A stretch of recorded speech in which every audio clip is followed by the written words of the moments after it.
Okey, tak. Well, uh, past ko'rib chiqdik. Simple, continuous, perfect va hokazo qilib. Bugun xudo xohlasa future ko'ramiz. Perfectlarni mana bitta ko'raveramiz. Atak uncha shart emasmisi. Shu bugun keyingi dars zamon tugaydi. Shu bilan passiv, modal va hokazo qilib sal complicationga qarab keltiramiz. Okay.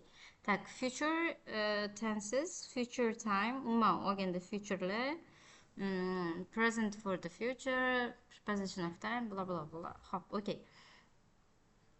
Demak, umuman olganda, bunaqa gaplasha olaylik. Umuman olganda, future time berishi bir nechta shakli ko'pda, quruq. Birinchisi o'zimiz hammamiz biladigan o'sha will'ligi, I will do, will come, will bla bla bla degan narsa, qachon ishlatiladi bo'lsa general kelajakka nisbatan general gapirayotganingizda или же anaqa on spot decision deydi, nutq paytida qabul qilingan qarorlar deydida, короче on spot decision. Mana hozir ko'ramiz mana. Atak undan tashqari biz futurega o'sha to be going to ni bilamiz, keyin futureni yana nima bilan berishni bilamiz? Present continuous bilan berishni ham bilamiz. Bir nota yozyapman, dальше ketamiz. Okay. Keyin present simple bilan berishni ham bilamizda. Bitta future o'zini shu bilan ishlasa bo'ladi. Yana kamiga modalli bilan ham futurega ishora qilib tashlaveramizda. Okay, umuman olganda generally kelasi zamonda bo'ladigan narsalarni will deb beradi. Keyin on spot decision degani, misol uchun set o'chirib keling. Va hokazo keltiradi. On spot decision nima degani? Misol uchun siz magazinga chiqib ketayotdingiz, o'zingizga morоженое olgani, oyingiz ko'rib qoldilar deb, voy uyda non qolmadi desalar, bo'ldi, men olib kelaman deysiz-ku. Men olib kelaman degan narsangiz mana shu on spot decision bo'ladi. Nutq jarayonida vaziyatdan kelib chiqib shartta qaror qabul qilib, dальше ketaveradigan joy bo'ladi. General dachi misol uchun shu kelajakda odamlar bunday qiladi deganda general bilan will bilan keltiradi. Xo'p, mayli. Okay. To be going to chi. To be going to qachon ishlatilardi? Rejalashtirilgan ish harakati. Rejalashtirilgan. Ya'ni men kelasi hafta kinoga bormoqchiman deylik-da, bormoqchiman degan narsa rejalashtirilgan. Xo'p, unda manba qanaqa bo'ladi? Present continuous for the future. Bu ham hammasi kelasi zamon uchun. Shunga yaqinroq. Mana manba bu planned deyiladi, bu rejalashtirilgan deydi. Buni biz arrange deymiz. Arrange nima desa, rejalashtirib, tashkillashtirib, aniq belgilab tashalgan ish bo'ladi. Ya'ni bolalarga men buni misol keltiraman ko'pincha endi. Kichkinaroq anaqa yoshroqlarga nima? Misol uchun aytadi, I and my friends are going to go to the mountains. Misol uchun o'rtoqlarim bilan toqqa chiqmoqchimiz deb aytaylik, 9-10 sinf bolalar. O'zidan o'zi nima reja qilish sharti ketaverish olmaydi-ku. Bu hozir hamma bolaning o'zining miyasidagi rejasi. Endi ular toqqa chiqmoqchi bo'ldi. Oyisi adasidan ruxsat so'radi. Oyisi adasidan pul oldi. Mashina gaplashdi. Keyingi hafta yakshanba kuni ketishyapti. Endi nima desa, I and my friends are going to the mountains bo'ladi. Toqqa ketyapmiz degan narsa kelib chiqyapti mana bu yerda. Bu bo'lsa bormoqchimiz degan narsani chiqazib beryapti. Ya'ni bu shunchaki reja, hali bo'ladimi, bo'lmaydimi aniq bilmayman, lekin present continuous for the future bu уже aniq belgilangan. Уже bu faqat meni miyamdagi qanaqadir fantaziya reja emas. Aniq qilib, rejalashtirib, hamma narsasini joy-joyiga qilib bajarishimiz shart bo'lgan, bajarishimizni, короче, bajaradigan ishimizda. Endi qarang. O'zi basheti bu o'zbekcha bilan bir xil bo'ladi. Qilmoqchiman degan narsa bor-da, keyin qilyapmiz degan narsa bor. O'zbekchada ham shunaqa ishlatasizlar. Biz mana shu yozda qayergadir ketyapmiz desangiz, demak siz u yoqqa borishingizni aniq qildingiz, biletlarni tayyorlab qo'ydinglar, mehmonxonalarni ko'rdinglar, nechta odam borsa hamma narsasini qildingiz, lekin miyangizda sizni o'z miyangizdagi fantaziyangiz bo'lsa, mana shu yozda men Maldiv orollariga bormoqchiman, lekin siz hech qanaqa nimadir tayyorgarliklar qilganingiz yo'q, kimdir bilan kelishganingiz yo'q va hokazo ketaveradi. Demak, bularning ikkalasini orasida o'rtoqlar aniqlikda farq bor. Yana bitta zo'r tomoni o'sha bizani sevimli qoidalarimizdan bittasi nima? Bir dunyo farqini o'rgatadi-da. Hozir qoidani oxiriga borsangiz, atak farqi yo'q, ishlataver, bir xil deb qo'yadi. Qirg'ir parazit shunaqa nimalari bor. Grammatikani 80 ta grammatika tushuntiradi, atakja farqi yo'q. Yoki istisno deb bir dunyo narsa chiqazib beradi-ku. No, endi buni ishlatishingizni farqlab ishlatishingiz sizni tilni qanaqa his qilayotganingizni bildiradi. Ya'ni qanchalik siz shu til bilan qulaysiz, qanchalik shu tilni siz udobni ishlata olasiz, o'shani ko'rsatib beradi. Okay, endi present simple for the future qachon ishlatiladi? Rahmat, timetable. Jadvallarga nisbatan present simple ishlatiladi. Misol uchun, bugun chorshanba bo'lsa, siz aytasiz, dushanba kuni soat 9:30da angliskiga boraman, angliski darsim bo'ladi. Angliskiga boraman desiz, siz unda bemalol olib present simple dan gaplashsangiz bo'ladi. Timetable deganda o'zi umuman olganda TV programs, keyin nima? Transportation, yana aytaylik qanaqadir schedule, maktab schedule va hokazo masala kirib ketadi. Endi model bilasiz, misol uchun can, may bilan future'ga bemalol ishora qilaverasiz. Kelasi zamonda odamlar уже bir-biriga qarab bir-birini tushunmasa kerak deysiz. Endi modelga alohida to'xtalganda xudo xolisa gaplashamiz-ku. No, future'da modelda ham bersa bo'ladi deb aytib ketaman. No, hozir bugun modelga gaplashmaymiz-da. Modelga alohida tema ajratamiz-da. Okay, mana kitobda endi bir satr ko'rib takrorlab yuboramiz. Demak, facts about the future, kelajakga bo'lgan faktlar. The website will come online next week. The website's going to come online next week. Formal bo'lsa, mana bunaqani informal deyapti, to be going to ni. Qizig'i. Umuman olganda kelasi zamondagi faktlar prediction not based on present evidence. Bu prediction faqat hozirdagi bizani evidence'ga suyanmagan. Evidence'ga suyansa vashi boshqa narsa bo'lib qoladi. Buni hozir yana ko'ramiz. Qani. In the future everyone will have their own flying cars. Kelasi zamonda hamma o'zini uchadigan mashinasiga ega bo'ladi. Buni is going to bilan bersangiz ham bo'ladi deyapti. Will yaxshiroq berdi, chunki to be going to ni hozir gaplashamiz. Bitta katta farqi bor to be going to. Decisions made at this moment of speaking, boyga shu on spot decision that I have decided. Hozirgina decide qildi. I won't get a new DVD player just yet. Men hozir DVD player olmay turaman deyapti. Endi qara, emphasizing on decision. Demak, bu decisionni urg'u beryapti, will bilan ishlatsangiz. I have decided I am not going to get a new DVD player just yet deganda emphasizing the intention deyapti-da. Bu yerda xuddi bir xil gapdek tuyuladi, lekin to be going to sizni xohishingizni ko'proq tasvirlab beradi deyapti. Endi unaqa detalni kirish shart emasda. Okay. Endi qarang, willni yana qachon ishlatamiz? Willni offers and suggestions da. Bu ham o'zi hammasi borib on spot decisionga to'g'ri keladi. Misol uchun, ikkita odam magazinga kirdi, o'rtog'ingiz bilan kirdingiz, o'rtog'ingiz narsa olib puli yetmay qoldi. Men senga to'layveraman deysiz-ku. Ana o'shanda will bilan berasiz. Bu nima desa, bu offer hamda suggestion. Aslida bu ham o'zi on spot decision. Hammasi borib on spot decisionga taqalaveradi. I'll help you with your physics homework if you like. Agar xohlasang, men senga USB bilan yordamlashaveraman. Qarayapsiz, qiynalyapti, men senga yordamlashaveraman deb hozirgina joyida qaror qabul qilib taklif bildirdingiz-da. Request, will you help me with my physics homework? Qaraysiz, qiynalyapsiz, yordam bera olasizmi deb request iltimos qilyapsiz-da. Ifli gaplarda deyapti. Endi ifli gapga alohida to'xtalamiz, xudo xolisi. If we get a computer, we will be able to surf the internet. Agar kompyuterimiz bo'lsa, internetga o'tiramiz, ham mayli. With offers and suggestions in the question from we don't use will.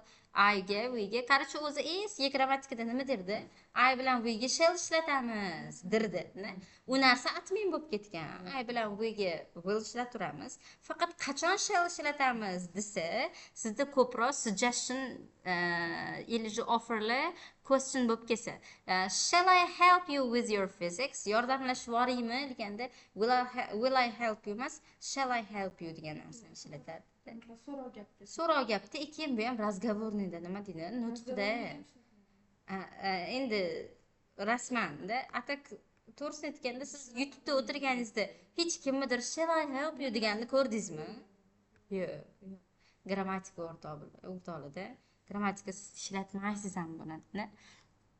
Bizni ko'proq mana bu yerda qanaqa ishlatilyapti, bu yoqda qanaqa ishlatilyapti, shunga qaranglar. Bu unaqa kerak joy emasda. Xo'p, endi qarang. To be going to ni ishlatiladigan vaziyati. Birinchisi plans and intentions which you already have when you speak. Demak, buni gaplashdik. Oldindan qilgan rejalar. I'm going to be famous doctor one day. Men bir kuni mashhur doktor bo'lmoqchiman. Bu sizning miyangizdagi reja. Miyangizdagi intention hech qanaqa bir kelishib qo'yilgan va hokazo emasda. Ana endi mana bu zo'r narsa. Predictions based on present evidence. Qo'lingizdagi bitta ko'rinib turgan vaziyat dalilga qarab kelajakka prediction bashoratmi? Predict qilasiz, qarachi. It sounds like the plane's going to take off in a few minutes. Qarang. It sounds like deyapti. Demak, bu ovozni eshityapti. Samolyotning motori nimadir ovoz chiqaryapti, nimadir qilyapti-da, aytyapti. Hozir samolyot uchib qoladiganga o'xshamayapti, shunaqa eshitilyapti degan narsa aytyapti. Ya'ni buni asosi bor, bu ovozni eshitib turibdi-ku. Ana qizilmi ko'k murfiyni ko'rsangiz, bitta rasm chizib qo'ygan. Yo'lda devor turibdi-da. Keyin bitta bola telefon qo'lab ketayotgan bo'ladi, keyin pastiga yozib qo'ygan. Bu bola hozir borib devorga uriladi deb yozgan. Ana o'sha yerda to be going to dan foydalangan. Nega? Chunki ko'zi bilan ko'rib turibdi-da. Devor bu yo'lga qaramayapti, shu ketishda borib uriladi. Hozir qo'lida bor bo'lgan present evidence ga qarab kelasi zamonga predict qilyapti va keyin bular ko'pincha o'zi yaqinroq kelajakka ishlatiladi. Okay? Yaqinroq kelajakka ishlatiladi. Atak misol uchun mana tayin mana shu ketishda hozir borib uriladi degan narsada. Mana ovozni eshitib turibman, hozir uchib ketsa kerak. Sizda evidence hozir qo'lingizda present evidence turibdi-da. Shu present continuous o'zi biladigan narsalar o'rtoqlar bilan bitta takrorlashda. Arrangements made before the moment of speaking, ya'ni bu arrangement deyapti. Mana bu yerga plan edi, bu arrangement-da. Buni gaplashib bo'ldik o'zi. Are they installing the new computers next week? Ular kelasi hafta kompyuterlarni ustanovka qilib berishar ekanmi? Ya'ni sen u bilan telefon qilib gaplashib, tayin bir kunni belgiladingmi? Kelasi hafta keladimi degan hamma ma'no shuni ichida bor. Nega aytsa, chunki bu bizada arrangement ma'nosini beradi. Arrange nima? Telefon qilasiz, kompyuterim buzilib qoldi, kelib tuzatib bering, qachon kela olasiz? Men shu vaqtda uyda bo'laman, shu vaqtda keling, men sizni kutib olaman degan hamma gaplashishingiz arrangement bo'ladi. Shular hammasini yig'ishtirib, просто present continuousga solib qo'yasiz, bo'ldi, sizda arrangement hammasi ma'nosi ichiga yurib ketadi. Grammatikani ko'rasiz, sal murakablashdimi, uni ichida aslida rosa ko'p ma'no kirib ketayotgan bo'ladi-da, bitta shakl bilan chiqazib beramiz. Xuddi perfect gaplashganimizdagi. Present continuous ham shu ketyapti. Oldindan arrange qilingan narsalar. Assalomu alaykum, kevri.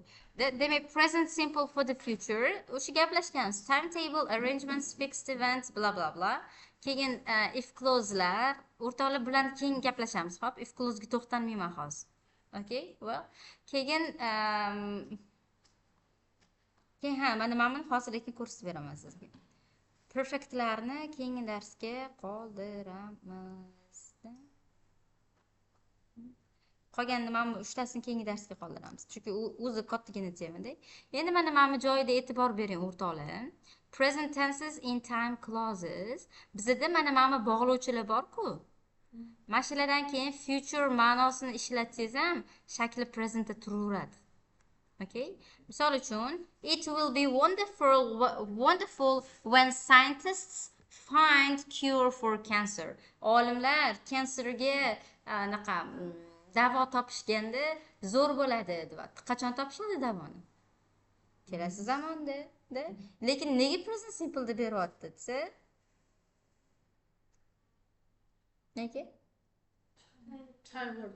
da time words mana shu bog'lovchilar vaqtni bildiradigan bog'lovchilar o'zidan keyin future ma'noda present shakl bilan yuradi qachonki ma'nosida kelyapti qachonki olimlar topishsa zo'r bo'ladi degan narsa farqi yo'q joyini almashtirib qo'ysangiz bo'ladi when scientists find a cure virgul it will be wonderful to'g'rasi okay gap boshida kelish degani nima degani mana shu when qatnashgan gap biri to'la billa oldinga chiqib oladi degan yokida as soon as nima degani edi o'rtoqlar bilanoqda let me know as soon as your new computer arrives yangi kompyutering kelishi bilanoq menga xabar ber kompyuter qachon keladi kelasi zamonda lekin willdan foydalanyaptimi yo'q nega chunki bizada as soon as degan bog'lovchi turibdi time bog'lovchisimi bo'ldi siz future o'rniga presentga turadi it will be several years before we send a manned mission to Mars biza Marsga anaqa manned mission o'sha inson missiyasini jo'natishimizdan oldin hali ancha vaqt bor prям odam Marsga yetib olishidan oldin deb beraylik endi bizada odam Marsga yetib olish kelasi zamonmi willdan foydalanyaptimi yo'q nega desa yana o'sha gap before uyga misol uchun darsdan chiqishingdan oldin menga aytib qo'y desa kelasi zamonda chiqasiz aytib qo'y degan narsa buyruq gapda ketyapti yokida man sizga darsdan chiqishdan oldin qo'ng'iroq qilaman desam I will call you before I leave the lesson misol uchun I will call narigi qismi future deb beraman lekin bog'lovchisi bor qismi presentda berishim kerak bo'lib qoladi let's go for pizza after we go to the natural history museum muzeyga borishdan oldin давайте pizzaga boraylik degan narsani beradi pizzaga ham kelajakda boradi history museumga ham kelajakda boradi faqat nega will emasdi yana o'sha gap bog'lovchili qismda o'rtoqlar bog'lovchisiz qismda mana willlar turibdi ko'ryapsiz bog'lovchili qismda the rocket won't be launched until they do a final check ular yakuniy tekshiruvni qilmagunlaricha deyapti anaqa raketa uchirilmaydi degan narsa ketyapti bu ham until ketyapti bog'lovchili qism yana ko'ryapsiz presentda va hokazo va hokazo while think of me while you travel to the moon anaqa oyga sayohat qilganingizda men haqida o'ylab turing degan narsani beryaptida qachon sayohat qiladi desa kelasi zamonda lekin will ishlatilmaydi nega desa yana o'sha bog'lovchilar once nima edi hop buni tarjima qilib ko'ramiz bir marta deb we will stop for the petrol once we pass Cambridge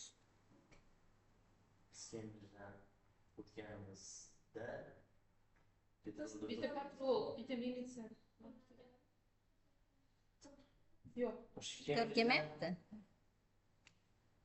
bir marta emas bu просто whenga sinonim qachon o'tganimizda whendan farqi nima desa bu anaqa as soon asga yaqinroq when bilan as soon as orasida turadi once bilanoq as soon asga yaqinda bu aytyapti Cambridgedan o'tishimiz bilanoq patrol uchun to'xtaymiz deyapti okay once bizada bemalol when hamda as soon asga sinonim bo'la oladi okay well faqat farqi nima desa when bilan when bog'layotgan ikkita gapni orasida vaqt ancha vaqt bo'lishi mumkin-da. Misol uchun men uyga borganimda sizga qo'ng'iroq qilaman. Borishim bilanoq uyga kirib sirazi qilaman emas, boraman, xohlaganimda qilaman. Fakt shu, birinchi boraman, keyin telefon qilaman. Lekin as soon as bo'lsa shunda uyga kirishim bilan sizga qo'ng'iroq qilaman degan narsa kelib chiqadimi? Once ham shu ma'noni beradi. Okay, bilanoq degan ma'no chiqib kelaveradi-da. Endi mamni o'rtoqlar o'zingiz o'qib qo'yasiz, xo'p. Bu men o'tirib yozib beradigan, o'qib beradigan narsa emas, ha. Buni o'zingiz o'qib qo'yaverasiz. Ammo bu perfectlarini keyingi safar xudo xolisa gaplashaveramiz-da. Shu mana manba o'rtoqlar mashq qismi juda muhim qismlaridan, xo'p. Chunki sizni writinglaringizda, speakinglaringizda baribir juda ko'p ishlatasiz futureni. Rostdan ham ko'p ishlatasiz. bog'lovchilar. Даже letteringizda ham o'tgan safar complaint letter gaplashgandik. Nima edi? Iltimos, menga mana bunaqa qilib bering deb siz undan chora ko'rishini talab qilasiz-a. Ana o'shanda siz as soon as once larni ishlatsangiz juda chiroyli nima chiqadi, grammatika chiqadi. Okay? Nima deydi, chora ko'rishingiz bilanoq menga xabar berib qo'ying deganda let me know once you do something degan narsa. Nimadir qilishingiz bilanoq menga ayting degani kelib chiqadi. Well, короче, shu bitta yengil takrorlash bo'ldi. Bu future bu. Future'da faqat nega present yuribdi mana bu yoqda desa, bu bog'lovchilar future'ni shakli, to есть ma'nosi future bo'lsa ham shakli present bo'lib qolaveradi. Will ishlata olmaysiz. Endi agar DTM grammatika o'qiyotgan odam bo'lganingizda, mana bu bog'lovchilardan keyin willni qo'ymaysiz deb tushuntirib yuborgan bo'lardim, to'g'risini aytganda. Bunda qaraysiz, once bo'lsa, to'rtta variant ichida will yo'qni tanlaysiz bo'ladi-da. Lekin biz ishlatish uchun gaplashyapmiz o'rtoqlar. Ha, o'sha qoida to'g'ri. Bu bog'lovchilardan keyin willdan foydalanib bo'lmaydi. Bu degani future'ni ishlata olmayman degani emas. Bu degani men bu bog'lovchilardan keyin future uchun present shakldan foydalanaman degan narsa kelib chiqadi. Okay? Well, shu narsani eslab qolishimiz kerak. Buning ichiga if ham kirib ketadi. If, okay? Endi xudo xolisa if temasiga to'xtalganda uni gaplashib olamiz. Shunaqa.